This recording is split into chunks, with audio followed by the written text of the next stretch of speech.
یہ emotional intelligence ہے۔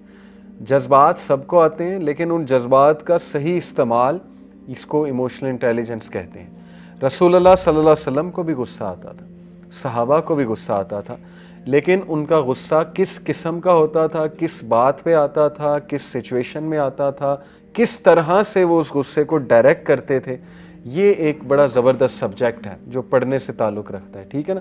اللہ کے نبی صلی اللہ علیہ وسلم کو جب بھی غصہ آیا ہے تو وہ اپنی ذات کے حوالے سے نہیں آیا، یہ بات یاد رکھیں، وہ ہمیشہ کسی ایسے کام پہ آیا ہے کہ جس میں اللہ کی نافرمانی ہو رہی ہو، اور اس کو نکالنے کا طریقہ بھی اگر آپ ان کا دیکھیں گے تو آپ حیران رہ جائیں گے کہ یا تو وہ خاموش کر گئے، یا انہوں نے اپنے چہرے سے دکھا دیا کہ غصہ آ رہا ہے، یا پھر انہوں نے ڈائریکٹ بات کر لی، مختلف طریقوں سے غصے کو نکالا ہے انہوں نے۔ جب غصہ اس لیول کا چڑھ جائے آپ کو کہ آپے سے باہر ہو جائے اور انسان چیزیں توڑنے لگے، ٹھیک ہے نا، کئی لوگوں کو اس لیول کا غصہ آتا ہے کہ وہ چیزیں بریک کرنے لگتے ہیں، مطلب جیسے کہتے ہیں نا اس پہ جنون طاری ہو گیا، وہ تو خیر ایک بہت ہی ایکسٹریم سچویشن ہے، لیکن کچھ لوگوں کو اتنا غصہ آتا ہے کہ ان کا کنٹرول ہی نہیں ہوتا ان میں، وہ بس جو ان کے پھر منہ میں آتا ہے وہ کہہ دیتے ہیں، اور غصے میں پھر جو باتیں کہی ہوتی ہیں اس کا پھر خمیازہ انہیں بھگتنا پڑتا ہے اچھا خاصا، ٹھیک ہے۔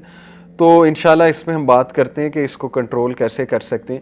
ایک مثال دے کے آپ کو سمجھاتا ہوں، جیسے بس آپ کو نظر آ رہی ہے، دیکھیں اس بس میں اگر پیسنجرز بیٹھے ہوئے بہت زیادہ اور یہ بس کی بریکیں فیل ہو جائیں، بس بہت زیادہ سپیڈ پہ جا رہی ہے، لیکن ڈرائیور آپ کو اگر لگے کہ بہت کام ڈاؤن بیٹھا ہوا ہے اور بڑا اپنے ایموشنز کو کنٹرول کیے بیٹھا ہے، باقی سب لوگ چیخیں ماریں، کیونکہ اگر ڈرائیور بھی سینسز لوز کر دے گا تو پھر تو سب گئے، تو اس لیے ڈرائیور کی ای آئی میکسیمم ہونی چاہیے، لیکن اس کی ای آئی اس لیے میکسیمم ہے کیونکہ اس کو علم ہے بس کا، ٹھیک ہے نا۔ ڈرائیور کو پتہ ہے کہ بریکیں فیل ہو جائیں تو اس کا بیک اپ میکینزم کیا ہے، اس کو پتہ ہے بریکیں فیل ہو جائیں تو میں نے گاڑی کو سلو ڈاؤن مختلف طریقوں سے کس طرح کرنا ہے، میں نے روڈ پہ کہاں لے کر جانا ہے اس کو، وغیرہ وغیرہ۔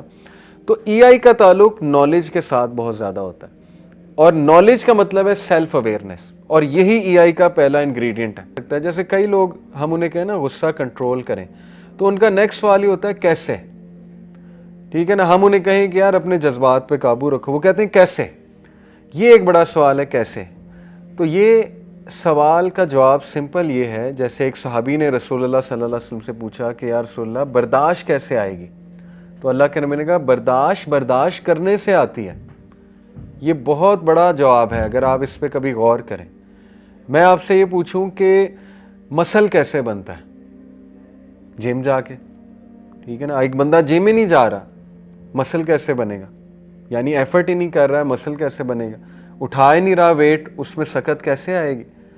تو اسی طرح ایک بندہ صبر کر ہی نہیں رہا، ٹھیک ہے نا، ایک بندہ غصہ کنٹرول کر ہی نہیں رہا، کنٹرول کیسے آئے گا۔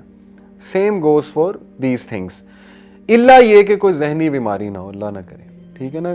اکثر ایسا ہوتا ہے کہ بہت بڑے لیول کی ذہنی بیماری ہو جاتی، پھر تو کوئی کنٹرول نہیں ہے، لیکن اس کے پراپر سمٹمز ہوتے ہیں، ٹھیک ہے نا۔ وہ سمٹمز کو دیکھتے ہوئے اپنے آپ کو خود نہیں ڈائگنوز کرنا، کسی ماہر نفسیات کے پاس جا کے ڈائگنوز کرانا ہے، ٹھیک ہے نا۔ گوگل پڑھیں گے تو وہ بیماری آپ کو نکلے گی کوئی نہ کوئی، ڈیفینیٹلی۔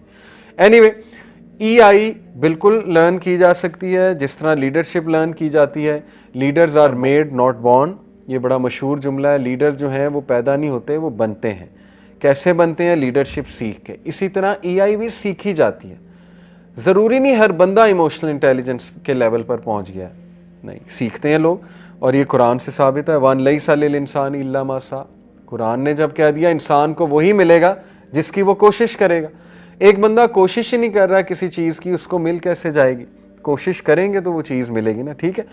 تو اتنی امپورٹنٹ ہے ای آئی کہ کارپوریٹ سیکٹر میں تو اس کی اتنی ٹریننگز ہوتی ہیں، یقین کریں، کیونکہ کارپوریٹ سیکٹر میں آپ نے ظاہر ہے اپنی جاب پہ مختلف قسم کے لوگوں سے انٹریکشن کرنی ہے، کوئی کنفلکٹ کی سچویشن ارائز ہو جائے، لڑائی جھگڑے کی، کوئی بندہ آپ سے لڑنے آ جائے، کوئی بندہ جو ہے وہ آپ سے ڈس ایگری کرنے لگ جائے، اختلاف رائے رکھے، بدتمیز ہو جائے، وغیرہ وغیرہ، تو اب اس کے ساتھ ڈیلنگ میں ای آئی ہے، ایموشنل انٹیلیجنس شامل ہے کہ آپ نے اس سے ڈیل کیسے کرنا ہے، ٹھیک ہے۔